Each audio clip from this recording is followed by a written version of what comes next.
Darwin जो था England का था और इस मतलब अभी तक के नेशनल जियोग्राफिकल सर्वे और डिस्कवरी चैनल ने जो एक लिस्ट बनाई कि अभी तक के सबसे प्रभावशाली सबसे वो कौन मतलब अब तक के मतलब पृथ्वी पर अब तक के मनुष्य के विकास से अब तक के जितने भी वैज्ञानिक हुए उनमें जो सबसे प्रभावशाली व्यक्ति को सबसे प्रभावशाली जो वैज्ञानिक उसमें जो किया तो उसमें डार्विन का स्थान जो है वो चौथा। पहला नंबर था गुटेनबर्ग का।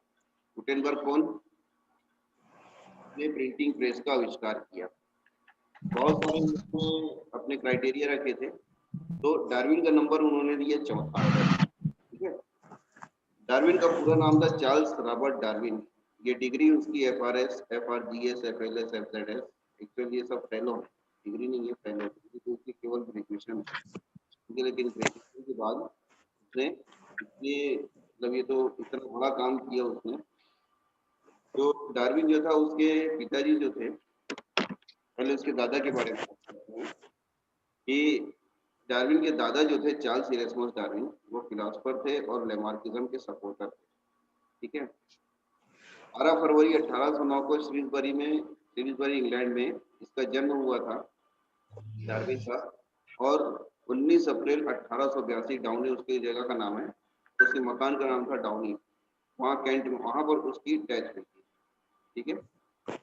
तो इसके पिताजी जो थे जो रॉबर्ट वारिंग डार्लिंग जो थे ये वो थे डॉक्टर थे, लंदन के बहुत बड़े डॉक्टर थे और ये चाहते थे कि डार्विन जो है वो साइकोलॉजी डॉक्टर बने और उसको उन्होंने मेडिकल कॉलेज में भी उसको एडमिट कराया, लेकिन उसने सेकेंड ईयर पढ़ करके छोड़ दिया। ठीक है। उसके बाद ये चला गया ऑक्सफोर्ड यूनिवर्सिटी में, वहां से नेचुरल साइंस में ग्रेजुएशन किया 1829 में, 20 साल की उम्र में उसने ग्रेजुएशन कंप्लीट किया। उसके बाद 1831 में HMS बीगल नाम का एक जहाज था जो अपने दूसरे वॉयज मतलब होता है विश्व यात्रा। ठीक है। अपने वॉयज के लिए ये 1831 में HMS बीगल जा रहा था। तो इसमें जो था मतलब डार्विन जो था उसका जो वो था HMS बीगल का जो कैप्टन था, उस कैप्टन से बात करके एक सीट वहां पर उसने अपनी वो कर लिया एज ए नेचुरल साइंटिस्ट। ठीक है।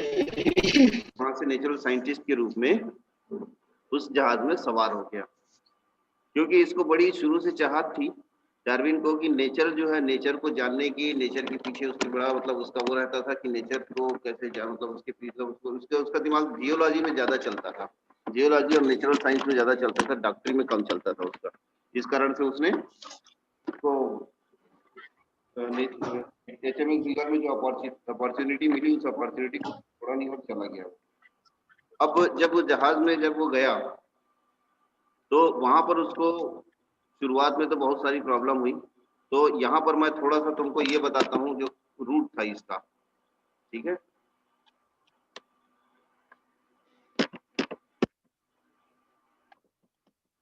इसका जो रूट था ये देखो, पहले मैं HMS बीगल जहाज को दिखाता हूँ तुमको। ये HMS बीगल जहाज है जो 1836 में वेजल रॉबर्ट फिजरॉट ने रियो में बनाया था इसको। ये 1836 में जब रियो के किनारे पहुंचे वहां इसका ये वाला जहाज था। ये उसके मस्तूल वगैरह होते हैं जहाँ से जहाज हवा से जहाज चलता है, कि उस टाइम ऐसे जहाज हुआ करते थे। इस जहाज में लोग, इसके बाद इसका जो रूट था वो रूट था क्या कि यहाँ से इंग्लैंड से ये चला, यहाँ से चलने के बाद थोड़ा ये यहाँ पर फ्रांस के किनारे पुर्तगाल में थोड़ा रुका। उसके बाद ये फिर ये आ गया यहाँ पर अफ्रीका में, केप में रुका। केप में रुकने के बाद फिर ये यहाँ चला गया, थोड़ा सा आगे चल करके फिर अब यहाँ साउथ अमेरिका में एब्रोल आर्कीपेलेजी जो वहाँ था वहाँ रुका। उसके बाद फिर ये मॉन्टे वीडियो करके एक जगह थी वहाँ रुका। फिर उसके बाद फॉकलैंड आइलैंड में रुका। फिर उसके बाद वाल वाल पर्सिया यहाँ रुका, यहाँ पहुंचा। फिर उसके बाद केलिया पहुंचा। उसके बाद यहाँ पहुंचा गैलापागोस में। अब इस गैलापागोस को देखो, बड़ी इंपॉर्टेंट जगह है ये गैलापागोस। ये गैलापागोस बिल्कुल स्थित है कहाँ पर? 0 डिग्री इक्वेटर पे, विषुवत रेखा पर। ठीक है। ये यहाँ पर गैलापागोस स्थित है। ये एक यहाँ से ये एक वोल्केनिक आइलैंड है, यानी ज्वालामुखी से बना हुआ आइलैंड है। अभी मैं तुमको उसका वीडियो भी दिखाऊंगा। तो ये यहाँ से मेनलैंड जो है यानी साउथ अमेरिका से चिली सेंटियागो से ये लगभग 600 किलोमीटर दूर है यहाँ से, ठीक है। और ये यहाँ पर 600 किलोमीटर दूर होने के कारण ये जो साउथ अमेरिका है, ये साउथ अमेरिका से ये यहाँ से इसका कांटेक्ट टूट गया।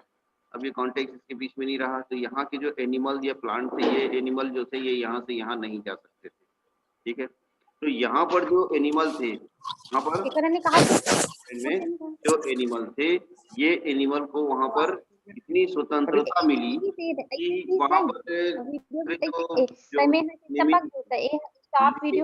कंपटीशन होने के कारण, आवाज बंद करो, लेकिन आपस में कंपटीशन नहीं होने के आपस में क्या कंपटीशन होने के कारण उसमें नई नई प्रजातियों का विकास हुआ। कैसे हुआ मैं अभी तुमको बताऊंगा, एक वीडियो भी दिखाऊंगा। उसके बाद फिर ये टाइती आइलैंड 1835 में पहुंचा, वहां से फिर इधर से आ गया। दिसंबर 85 में ये ऑस्ट्रेलिया पहुंचा, सिडनी होबर्ट पहुंचा। उसके बाद फिर यहाँ से ये 1836 में कोका आइलैंड पहुंचा, फिर मॉरिशस है, मॉरिशस से केप ऑफ गुड होप मई 1836 में। और ऐसा करते हुए ये वापस यहाँ से फिर वापस यहाँ पर ब्राजील आया, मतलब ये ब्राजील आया, और ब्राजील से फिर ये वापस इधर होता हुआ ये इंग्लैंड 1836 में इंग्लैंड पहुंचा वापस। यानी 1831 में, दिसंबर 1831 से स्टार्ट किया, अक्टूबर 1836 में लगभग 4 साल 10 महीने, मतलब लगभग 5 साल में ये पूरी दुनिया का एक चक्कर लगा करके ये वापस इंग्लैंड पहुंचा, ठीक है। अब इंग्लैंड पहुंचने के बाद यहाँ पर जो था डार्विन ने, जब इंग्लैंड पहुंचने के बाद अपने जो काम किया था उस काम को उसने समेटना शुरू किया, क्योंकि डार्विन जब यहाँ से गया तो इसमें वहाँ जाकर के उसने सैंपल कलेक्शन किए। सैंपल कैसे कलेक्शन किए कि उसने बहुत सारे सैंपल लेकर के रखता गया और उनका पूरा बाकायदा वो बनाता गया, उसका डिस्क्रिप्शन लिखता गया, ठीक है। ये डार्विन देखो, जो उस समय जो डार्विन गया था 1839 का डार्विन कट करने स्टार्ट जब ये गैलापागोस आइलैंड पहुंचा था तो वहां पर उसने देखा कि ये इवोल्यूशन की एक लिविंग लेबोरेटरी है, जहां पर विभिन्न प्रकार के जीव जंतु जो हैं वो अलग अलग तरीके से किस प्रकार में अपने के अनुसार अपने आप को एडॉप्ट करते गए और उनमें किसी प्रकार से परिवर्तन हो गया। वहां पर उसने पाया बहुत बड़े आकार के टॉर्टाइज, जो बहुत टॉर्टाइज थे। जो बर्ड्स थी वहां पर फिंचेस, तो फिंचेस में उसने देखा कि इनमें जो मेनलैंड की जो फिंचेस थी, यानी कि जो साउथ अमेरिका की जो फिंचेस थी, उन फिंचेस से ये अलग थी, ठीक है। उनकी आपस में यहाँ तक कि जो आपस की जो क्लोज रिलेटेड स्पीशीज थी, उनकी डाइट चेंज होने के कारण उनकी जो बीक्स थी, उनकी चोंच जो थी वो एक दूसरे से अलग हो गई, ठीक है। तो ये वहां पर उसने पाया था, ये HMS बीगल, ये उसका, ठीक है। अब यहाँ पर मैं तुमको थोड़ा सा एक वीडियो दिखाता हूँ, जरा वीडियो देखो, बहुत बढ़िया वीडियो, गैलापागोस आइलैंड में जाकर के उसने जो देखा था, ये वीडियो है। रिकॉर्डिंग भी करते गए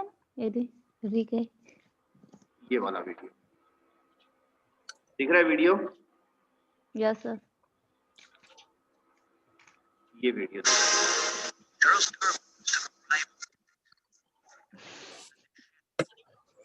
ये वहां का क्या है,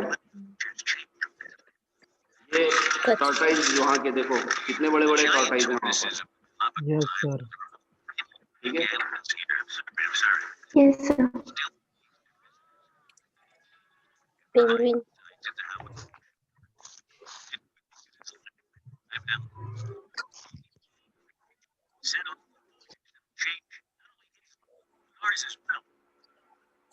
देखो ही मन दिखे रे, मैं देखो करनी दिखो बेस्ट टू देवकी और ये दिखे मैं नहीं दिखूंगी।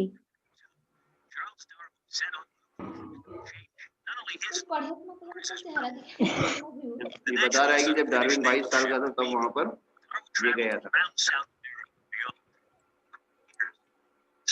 अब देखो यहाँ पर फिंचेस देखोगे, ठीक है। ये एक प्रकार की फिंचेस जिसकी चोंच जो है वो लंबी लंबी, और दूसरे और प्रकार की फिंचेस।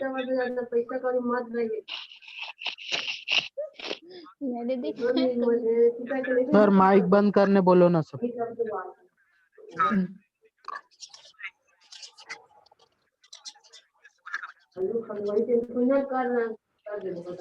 देखो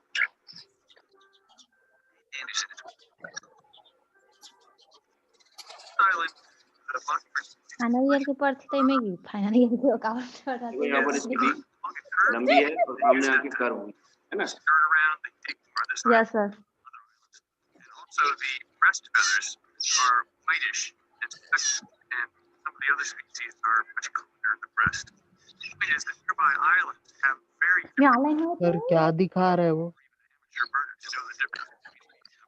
गैलापागोस आइलैंड में फिंचेस और दूसरे जो जंतु हैं वो कैसे किस प्रकार से ये हुए, ये देखो यहाँ पर ये अलग अलग फिंचेस की प्रजातियां, ये अच्छा गैलापागोस जो अलग अलग जगह में आइलैंड वो है। है। तो जैसा उनका भोजन था और जैसा कंपटीशन वैसा उनमें ये देखो उनकी जो वो थी चोंच जो थी बीक जो थी उस बीक में किस प्रकार से परिवर्तन हुआ। And this one really does it. Yes sir White breast. Clear all the way around. इसको टाइम पास Maybe tip. आ और बड़े मां कह रही में जाहत नहीं मिलता है कहीं पूछे वाला गाड़ी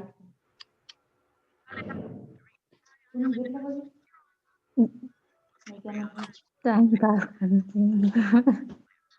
तुम्हें बता दे जब टाइम पास करने लाता तुमको फुल मस्ती भी हो रही वैसे उसी प्रकार जिस प्रकार जंतुओं में परिवर्तन हुआ उसी प्रकार इनके प्लांट में भी परिवर्तन हुआ है। यस सर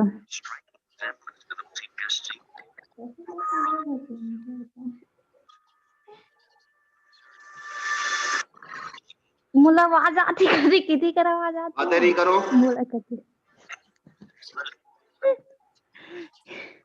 ये देखो ये दूसरे प्रकार की फील देखो इसकी चोंच थोड़ी सी परिवर्तन इसकी चोंच और अलग है देखो निकाला याद करेंगे यस सर देखो Synonymous with Darwin.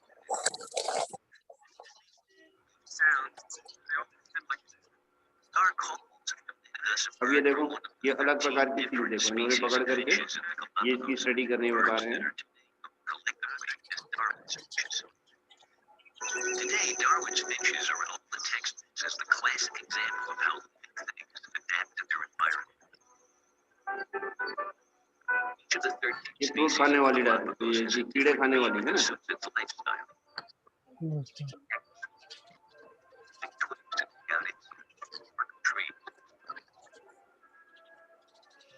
तो सर हर जगह इनका हैबिटेट अलग अलग है क्या सर? हाँ? हर आइलैंड में इनका हैबिटेट अलग अलग है? हर आइलैंड में इनके अलग अलग हैं। उसके अलावा हर मतलब एक ही आइलैंड में भी अलग अलग टाइप के फिंचेस हैं। ठीक है, एक ही प्रजाति मतलब एक एंसेस्टर से उत्पन्न हुई और मतलब उत्पन्न होकर के ये इस प्रकार से अपने जो उनका जो भोजन व्यवहार था जिस प्रकार से उनका भोजन था उस भोजन के अनुसार ये अलग अलग प्रकार से इनकी चोंच में रूपांतरण हुआ और इनकी प्रजाति में अलग नई नई प्रजातियां इनकी बनी। ये चीज वहां पर उसने देखा। ठीक है, आगे मैं बताऊंगा इसको वीडियो दिखाने के बाद बताऊंगा तुमको कि इसमें क्या कहता है। आगे काफी चीजें इसमें बताऊंगा मैं। और सर एक ही आइलैंड में एक ही टाइप की प्रजाति है इनकी? हाँ? एक आइलैंड में इनकी एक प्रजाति है बस? नहीं, एक आइलैंड में एक प्रजाति नहीं, एक आइलैंड में ही अनेक प्रकार की प्रजातियां हैं। But by a delicious twist of fate, it's the finches on one of the Galapagos Islands, an island Darwin didn't even visit, that have become the single best proof that his theory of evolution is no longer only a theory, but an observable fact. अलग-अलग island में अलग-अलग प्रकार की प्रजातियां थी। As we approach the जैसा island, वहाँ I उनका can see भोजन why उपलब्ध Darwin था never landed वैसी anywhere प्रजातियां on the थी। face of that cliff. वैसा उन्हें For some modification quarter purpose has been to weigh and measure every Just passing through. Why do people go to all this trouble getting on this thing? What's the significance to some? Crack those seeds. ये देखो ये अलग The प्रकार की main Finch ground है। finch here is about halfway in size between the two species Dave and I ये looked दूसरे at island में earlier. गए तो वहाँ पर उनको What the researchers have found is that Yes, sir. seeds are plentiful, usually in rainy years. The peaks of the birds born the following year are all also on average smaller. But there are plenty of large seeds for higher years. The next generation has beaks that are larger. This is evolution, and its driving force, Darwin's great insight, is natural selection. Here's what's happening. In every generation of finches, there's a range of sizes, some a little smaller than the average, some a little larger. Seeds are there's been plenty जो of दाना rain. चुगने वाली थी The वही small प्रकार की beaked हुई, birds are the more efficient eaters, so है ना? they thrive तो and जो produce offspring. The इसके larger भीतर beaked जो He कीड़े said in the खाने next वाली generation, जो लंबी there हो were गई, more small, large beaked birds. The average beak size is smaller than the last generation. The population has evolved. Conditions change, and a dry year brings more large seeds than small. Then large beaked birds do better. Population shifts toward a larger देखो अब धीरे धीरे क्या होगी, ये change हो रही smaller है, to larger, है ना? larger to इनकी जो smaller. बीक है वो चेंज होती It's जाएगी। subtle shift. इवोल्यूशन We दिख रहा है। documented. Realistically, what they found is that oscillating back, the size of the beak really does change in a short तो period. सर हर आइलैंड के हिसाब से ये अपना हैबिटेट चेंज करती होगी ना sir? Certainly on an annual basis. जिस आइलैंड में रहती है उस हिसाब की हो जाती है मतलब ये। हाँ, That you have to अपने आप को अडॉप्ट करते जाते हैं। appropriate that evolution should be sense of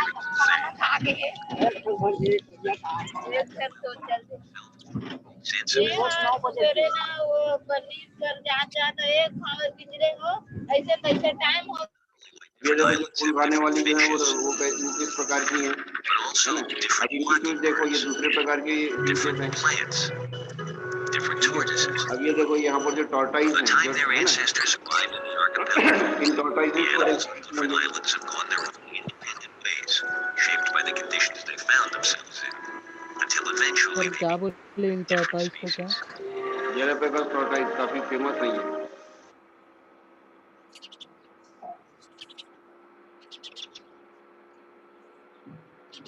तो ये यहाँ पर हमने देखा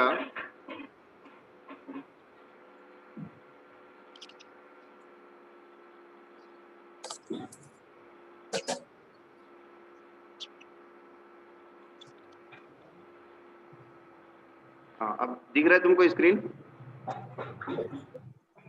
यस सर। हाँ, अब यहाँ Yes, पर sir. उसके बाद वो वहां से वापस आया डार्विन, कहाँ से? अपने पूरे वॉयज से वापस लौटा। जब वापस लौटने के बाद उसने फिर अपने जो कलेक्शन उसने किया था, जो अपने जो भी उसने डाटा कलेक्शन किया था, सैंपल कलेक्शन किया था, उसका अध्ययन किया। अध्ययन करने के बाद 1830 में उसने थॉमस रॉबर्ट माल्थस का एक वो समय इकोनॉमिस्ट था, ये उसने एक ऐसे लिखा था। ऐसे में उसने ये लिखा था, इस ऐसे का प्रिंसिपल्स ऑफ पॉपुलेशन, ठीक है? वो ऐसे उसने पढ़ा, उस ऐसे में इस प्रकार से एक्सप्लेन किया गया था कि फूड और supply increase in arithmetic ratio, ठीक है? जो भोजन और अन्य सोर्सेज होते हैं, ठीक है ना, जो भोजन है या और जो दूसरे रिसोर्सेज होते हैं, वो रिसोर्सेज अंकगणितीय रूप से बढ़ते हैं, but the population increase in geometric ratio. अब और जो सर कौन सा क्या बोले? गणितीय रूप से बढ़ती है। अब इसको समझो। कहाँ रहे हो? म्यूट ऑल करो सबको, जल्दी म्यूट ऑल कर दे सबको। यहाँ पर देखो कि एक यूनिट हम लेते हैं, मान लीजिए 1 स्क्वायर किलोमीटर एक एरिया है, उसमें कोई भी प्रजाति का एक कपल रहता है। मान लीजिए कि हाथी है, 1 स्क्वायर किलोमीटर में हाथी जब बड़ा हो जाएगा या बकरी मिल जाएगा, है ना, या खरगोश ले लें, तो खरगोश ले ले मान लीजिए, तो कपल है वो 1 स्क्वायर किलोमीटर एरिया में रहता है। 1 स्क्वायर किलोमीटर एरिया उसके लिए बहुत बड़ा है। वो 1 स्क्वायर किलोमीटर एरिया में वो आराम से रहता है और आराम से वो मतलब है, भरपूर उसको भोजन मिल रहा है, वहां पर उसको सब कुछ है। खरगोश जो होता है हर 6 महीने में बच्चे देते हैं और एक बार में 4 से 6 बच्चे देते हैं। ऑन एवरेज अपन 4 मान लें, ठीक है? तो पहली बार उसने 4 बच्चे दिया, 1.5 से 2 साल में वो मेच्योर हो जाते हैं। दूसरी बार उसने 4 बच्चे और दिया, तो कितने होंगे? पहली बार के 4 और ये 2, पहले वाले 6, है ना, मिला के हो गए 6, और उसके बाद फिर अगले 6 महीने में उसने दूसरी बार उसने रिप्रोडक्शन किया तो हो गए कितने, 4 और मिला लिए तो हो गए 10। ठीक है, तीसरी बार में उसने जो कपल था उसने रिप्रोडक्शन किया और 4 बच्चे दिए फिर से, तो हो गए कितने, 10 4 14। उसके अलावा तो पहली पीढ़ी थी, अब वो भी रिप्रोडक्टिवली तैयार हो गई, तो जो 4 पीढ़ी थी, 4 से कपल बने, उससे बच्चे हुए, हर एक का 4 हुआ तो 5 बच्चे हो गए। तो अब 1.5 साल में कितने हो गए, 24। सोचो, कल्पना करो। अब ये जो 24 हैं, तो अभी जो प्रजनन करने योग्य कितने हैं, 2, और ये वाले 4, और अब अगली बार 6 महीने में कितने हो जाएंगे, 4 और, मतलब 2 जोड़ी और आ जाएंगे। तो एक जोड़ी जो है वो कितनी कितनी उत्पन्न कर रही है, 8।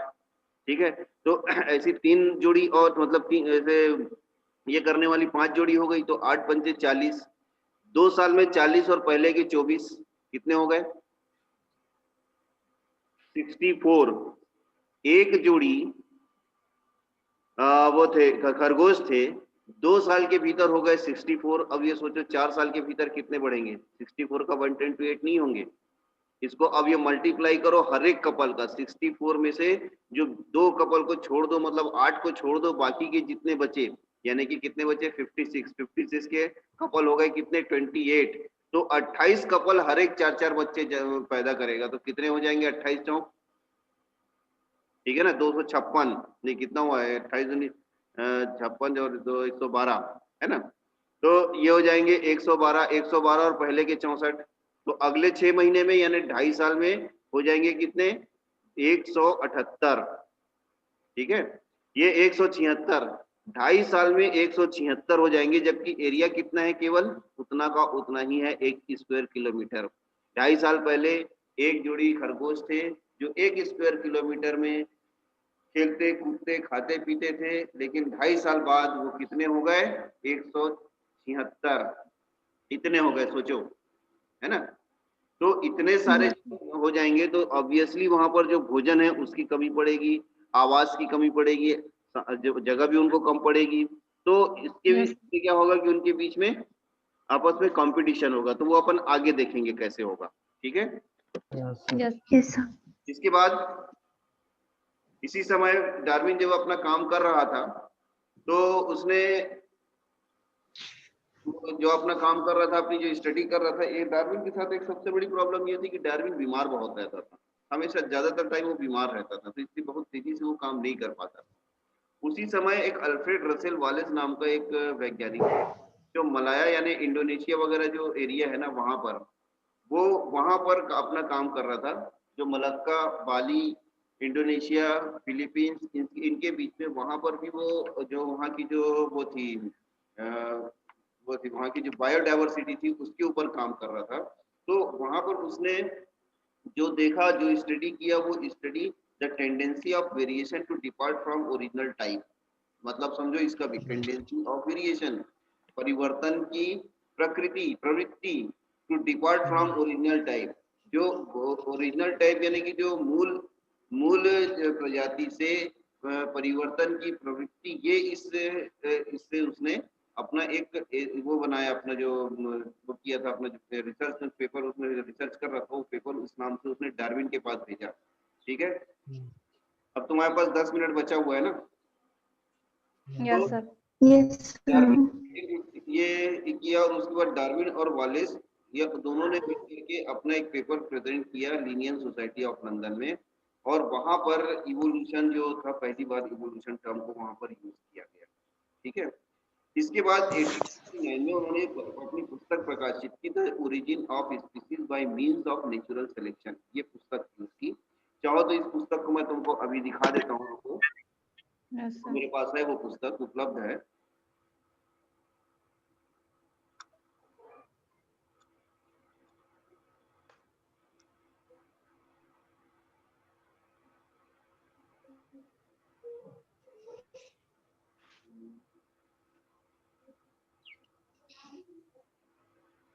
ये ओरिजिन ऑफ, ये ओरिजिनल पुस्तक तुमको दिखा रहा हूँ, मेरे पास है, अपने उपलब्ध है, ये वाली। देखो, दिख रहा है स्क्रीन में, ओरिजिन ऑफ स्पीसीज। दिख रही है स्क्रीन में। Yes sir, yes sir. Yes sir. हाँ, Yes, sir. ये पुस्तक है, ये डार्विन की पुस्तक भी लगी हुई है, ओरिजिन ऑफ स्पीसीज। अगर तुमको Species. पढ़ना हो तो मेरे से ले सकते हो इसको, तुम सॉफ्ट कॉपी भी ले सकते हो इसकी। Yes, sir. ये इसकी पुस्तक है, origin of species by means of natural selection और the preservation of favoured races in the struggle for life, Charles Darwin. ये उसकी पुस्तक थी, कैम्ब्रिज यूनिवर्सिटी प्रेस से इसको पब्लिश किया था। सबसे पहले 1859 में पब्लिश किया था। इसका फर्स्ट एडिशन 1876 में आया, ठीक है। और मेरे पास जो है ये 2009 का है, 2009 का एडिशन है, ठीक है, मतलब लेटेस्ट एडिशन है, द ओरिजिन ऑफ स्पीसीज, ये उसकी ओरिजिनल पुस्तक है, ठीक है। Yes, sir. Yes sir. पर इसको छोड़ो अभी पुस्तक को, अब अपन आते हैं Yes. किसके, इसने जो काम करते हैं। तो 1859 में जब ये पब्लिश हुई ये पुस्तक, तो पूरी दुनिया में धूम मच गई, ठीक है। आलन का सा पेन कर लेना। अब उस पुस्तक में उसने क्या क्या कहा था, ये चलो मैं बताऊंगा। इसके आगे डार्विन की जो थ्योरी थी वो, उससे पहले मैं इस पुस्तक के बारे में थोड़ा बता दूं। जब ये पुस्तक आई मार्केट में तो पूरी दुनिया में बड़ी उथल पुथल मच गई। लोग कहने लगे कि ये कैसे कह रहा है भाई, ये डार्विन जो कह रहा है कि इसमें ह्यूमन का जो इवोल्यूशन हुआ है वो ह्यूमन का इवोल्यूशन इससे मनुष्य से मनुष्य नहीं बना है, बल्कि बंदर से मनुष्य बना है। लोगों ने ये समझा, क्योंकि अभी तक के बाइबल में और दूसरी जो माइथोलॉजी थी उसमें ये पढ़ते आ रहे थे कि 6 दिनों में पृथ्वी का, मतलब भगवान ने या ईश्वर ने, गॉड ने 6 दिनों में पृथ्वी को बनाया, ठीक है। पहले दिन ये बनाया, तीसरे दिन ये बनाया, चौथे दिन ये बनाया, पांचवें दिन, मतलब पहले दिन उसने पृथ्वी और अंतरिक्ष को बनाया, दूसरे दिन उसने आकाश, पहाड़ और नदियों को बनाया, तीसरे दिन पेड़ पौधों को बनाया, चौथे दिन दूसरे जंतुओं को बनाया। इस प्रकार छठवें दिन मनुष्य को बनाया। तो जो छठवें दिन मनुष्य को बनाया, तो ये 6 दिन में मनुष्य का 6 दिन में मनुष्य, और मनुष्य सीधे अवतरित हुआ पृथ्वी पे, ठीक है। ये पुरानी धारणा थी। अब इस धारणा को origin of species by means of natural selection के अनुसार ऐसा नहीं हुआ है। डार्विन कहता है कि पहले मनुष्य जैसे दूसरे जंतु थे, वो जंतु धीरे धीरे नए वातावरण के अनुसार एडॉप्ट होते चले गए, एडॉप्ट होते होते फिर ये नए जो वर्तमान में जो होमो सेपियंस है इसका विकास हुआ। तो ये डार्विन ने अपनी पुस्तक में बताया। तो उस समय डार्विन का काफी जगह विरोध भी हुआ, और ज्यादातर होता यह था कि डार्विन को जब कहीं बुलाया जाता तो डार्विन की बजाय टी.एच. हक्सले उसका दोस्त था, ठीक है ना। तो Yes, sir. डार्विन का जो दोस्त था उसका नाम टी.एच. हक्सले था, उसकी भी पुस्तक है, इवोल्यूशन Yes. है उसकी पुस्तक। तो ज्यादातर जवाब वही दिया करता था। और बाद में फिर जब डार्विन का जो वो था, डार्विन की जो थ्योरी थी, उसमें जो शब्द है नेचुरल सिलेक्शन, नेचुरल सिलेक्शन पुस्तक का नाम था, लेकिन उसने अपनी थ्योरी में कहीं भी नेचुरल सिलेक्शन का उपयोग नहीं किया था। नेचुरल सिलेक्शन का सबसे पहले उपयोग किया था हर्बर्ट स्पेंसर ने। जब डार्विन के पेपर का वो एक जगह प्रस्तुत कर रहा था, उसने सबसे पहले नेचुरल सिलेक्शन शब्द का यूज किया था, किसने, हर्बर्ट स्पेंसर ने। डार्विन की ज्यादातर जो था वो इसके ऊपर डार्विन के ज्यादातर उसके आलोचनाओं का जवाब वही दिया करता था, ठीक है। तो Yes, इस sir. प्रकार से ये बाद में फिर जब डार्विन की काफी आलोचना होने लगी तो डार्विन 2-3 थ्योरी और दिया था। एक थ्योरी थी सेक्सुअल सिलेक्शन थ्योरी, ठीक है। वो थ्योरी जो थी पहले अपन इससे पढ़ चुके हैं, जो 2-3 थ्योरी दिया था। सेक्सुअल सिलेक्शन थ्योरी भी उसने दिया डार्विन ने। तो ये भी थ्योरी लेकिन ज्यादा एक्सेप्ट नहीं हुई, लेकिन नेचुरल सिलेक्शन थ्योरी ही एक्सेप्ट हुई। कौन खत्म हो गई? मैं तुम लोगों को दूसरे अगले पीरियड में बताऊंगा, क्योंकि समय समाप्त होने वाला है। अगले पीरियड में Yes, sir. इस प्रकार से जो डार्विन जो है वो किस प्रकार से लेमार्क से और मेंडल से और उसके बाद टी.एच. मॉर्गन से और वाटसन एंड क्रिक से इस प्रकार से रिलेटेड है, ठीक है। आता तो ओढ़ा Yes, sir. उनका ले लेगी, ओढ़ा में कहाँ लानी तरी।